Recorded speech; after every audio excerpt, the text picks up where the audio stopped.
போய் சுற்றி பார்த்த தேசம் மகா நல்ல தேசம்.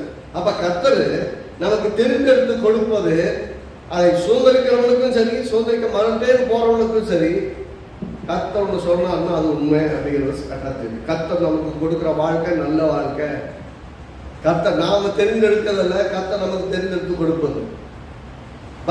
லோத்து ஆபிரகாமோட இருந்தா, ஆபிரகாம் எனக்கு நல்ல ஒரு இடம் சொல்லிட்டு பச்சை பசேன்னு அங்க போயிட்டான். நான் பார்த்த நல்ல தேசம்னு போயிட்டான். ஆனா கர்த்தர் சொன்னார், நான் உனக்கு காண்பிக்கும் தேசத்துக்கு போன ஆபிரகாம்னு சொன்னாரு. அவர் தெரிந்தெடுத்து ஆபிரகாமை அங்கே கொண்டு வந்தார். நல்ல கவனிக்கணும். தெரிந்தெடுத்து தேவன் கொடுத்த தேசம் ஆபிரகாமுக்கு ஆசீர்வாதமா இருந்தது. ஆனா லோத்து தெரிந்தெடுத்து போன தேசம் பாருங்க, மொத்தமா ஓடி வர வேண்டியது. துண்டமான துணியை காணும், எல்லாத்தையும் இழந்து போனார்கள். பாருங்க, நல்லா பாருங்க. அந்த தேசத்தை வாழ்க்கைப்பட போனா அவர் பிள்ளைகளை கூட திருமணம் செய்து கொடுக்க முடியல. ஏன்னா தேசம் அவ்வளவு பொல்லாத தேசமா இருக்கு. வேதம் சொல்ல கெட்டவனா அப்படின்னா இல்ல, நல்லவன் தான். நல்லா கவனிக்கணும். லோத்தை குறித்து நீதிமானாகிய லோத்து உள்ளத்துல குத்தப்பட்டான்னு சொல்லுங்க. அப்படின்னா லோத்து மிக நல்ல மனிதன்.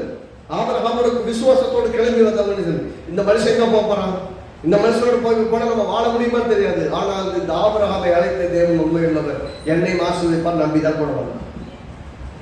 ஆனா தெரிந்தெடுத்து எப்படி இருந்தது, கர்த்தர் காமிக்கிற இடத்துல இருந்தான் ஆபிரகாமு. இவன் சொல்லிட்டான், நீ கிழக்கு மேற்க தெற்க வரைக்கும் எங்க வேணா போய்க்கோ, மிச்சம் நான் வாழ்ந்துக்கிறேன், கர்த்தர் என்னை ஆசீர்வதிக்கிறோன்னு ஆபிரகாம். அவன் தெரிந்தெடுத்து போனான். அந்த தேசத்தை அவன் வாழ முடியல, ஓடி வர வேண்டிய போயிடுச்சு. அப்படின்னா நாம தேர்ந்தெடுத்து போகிற தேசம் நமக்கு நல்ல தேசமா இருப்பது, நாம தேர்ந்தெடுக்கிற வாழ்க்கையும் நமக்கு நல்ல வாழ்க்கையா இருப்பதில்லை. நாம தேர்ந்தெடுக்கிற ஒரு வேலையோ மற்ற காரியமும் கூட ரொம்ப நல்லதல்ல. கர்த்தர் பார்த்து நமக்கு ஒண்ணு கொடுத்தா மிக ஆசீர்வாதம்.